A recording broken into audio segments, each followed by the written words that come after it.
right, so this next lesson, we are going to approximate our irrational numbers. Remember, most of our irrational numbers that we're working with are square roots. So we're approximating square roots, and I'm going to give you a way to do that. Most of the time, why is it important for us to approximate square roots and be able to do it? Well, part of it is just understanding numbers. The other part is sometimes, and yes, you have a calculator in your back pocket, so like that excuse that I was given when I was younger doesn't count. But sometimes it's nice to just say, okay, well, I know that this is close to this number, so if I were to estimate what my answer is going to be, this is what my estimate would be, and then that way you are at least in the ballpark, and then you have this sense of when you do figure it out, did you figure it out? Like, were you close type of thing? Whereas, if you can approximate irrational numbers, it means that you would then be able to look at your answer in the end and say, yes, that's like if we're finding area or something, yes, that would be approximately the right answer. When you go and actually find it out, then you can compare and have an idea, whether or not you made a mistake, right? Because you could say, does that make sense for what we're doing? So that's kind of why approximating irrational numbers is important. That being said, let's get started. So the first step in approximating rational numbers is just to figure out what number that square root falls between. And so our list of square roots that we have in that last lesson, that comes in handy. So I'm going to just write a few of them because we don't need them all. Just to kind of point out what I'm talking about. All right, so this is enough. I know that if I were to write the square root of 1, I'm going to get the 1 over here. Excuse me, and if I were to write the square root of 4, I'd get 2 and the square root of 9. So what I'm looking for is in this second column over here, the 1, 4, 9, 16, etc. I'm looking for where 2 falls between. And so 2 falls between 1 and 4. So that means is I've got the square root of 1, the square root of 2, and then the square root of 4. And so my two consecutive numbers, consecutive meaning next to, would be, I've got to take the square root of each of these now. So square root of 1 is 1, and the square root of 4 is 2. And so the square root of 2 falls between 1 and 2. And so I know my consecutive numbers are 1 and 2. From there, we can ask ourselves, well, which one would we round to? And it really becomes which one is 2 closer to? Is 2 closer to 1 or is 2 closer to 4? Well, 2 minus 1 is 1, and 4 minus 2 is 2. So 1 has a smaller distance, and so 1 would be what we are closer to. And so if I had to round to the nearest whole number, my nearest whole number I would round to would be 1, because that's the number that the square root of 2 is closest to. Now on this next piece of the example, we're going to round that to the nearest tenth. So tenth is that first decimal place. And we're going to take what we already know. We already know that the square root of 2 is between 1 and 2. And I could make a ginormous table that has us going from 1 to 2 using our 1.1, 1.2, 1.3.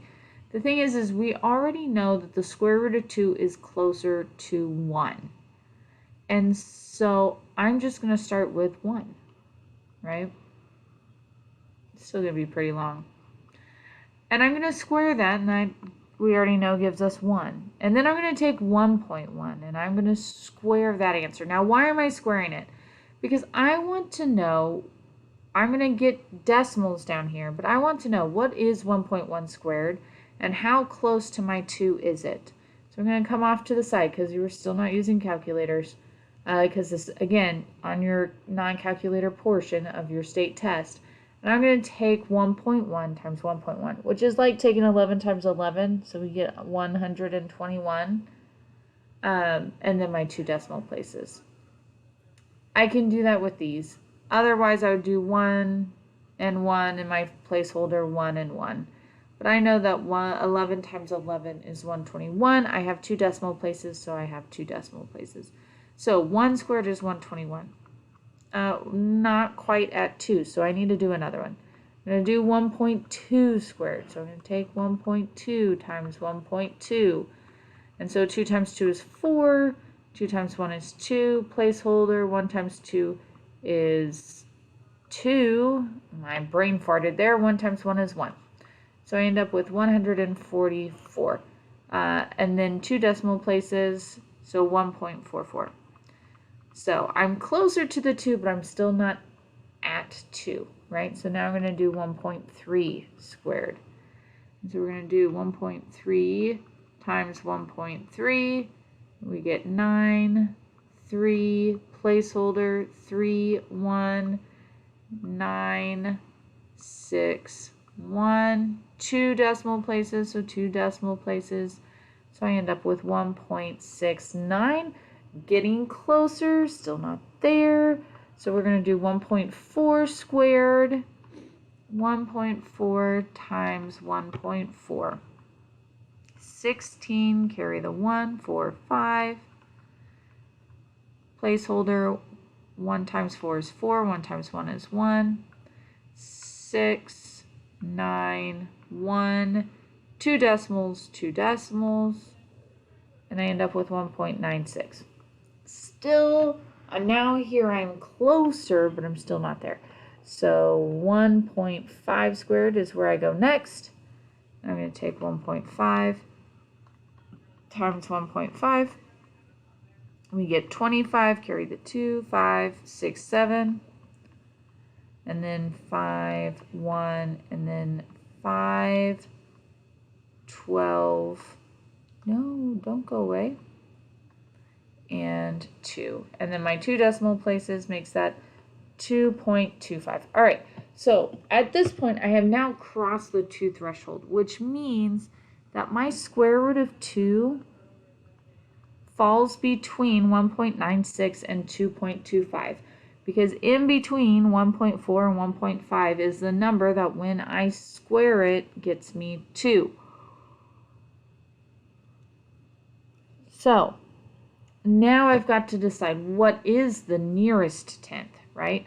So is it the 1.4 or the 1.5 that is closer? And to figure that out, we're going to use subtraction. So I'm going to take the 2, right, this 2, and I'm going to subtract it from, or subtract 1.96 from it. So then borrow, we get 0.04. And then I'm going to take the 2.25 minus my 2. So I take 2 minus my smallest, and then my largest minus 2, and I end up with 0.25. So what is the smaller distance? Well, the one with the smaller distance is the 0.4, which is my 1.96. So what that means is my square root of 2 is closer to an approximately 1.4 would be the decimal to the 10th. And if we were to type that into the calculator, we would find out, and just give me a moment while I pull it up, square root of 2, I get 1.41421. And so we would round that to 1.4, right? And yes, I know that you're not going to be allowed a calculator to double check your answer, but that's essentially what we were doing. We're using the table to find numbers that our square root falls between, and we choose the one that it is closest to. And yes, it is work. And yes, it is tedious, but that is exactly what it is. It is tedious work. And here's the other thing. Once you find what 2 numbers it falls between, don't keep going. You don't need to fill out a whole table. If we found it between 1.1 and 1.2, I could stop there. Okay? So just keep that in mind. Excuse me. Keep that in mind as we go.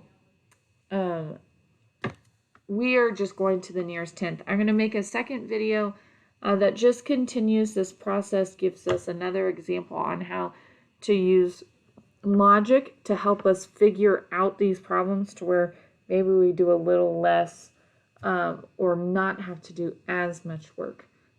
So in the next video, until then, 8th graders, be good.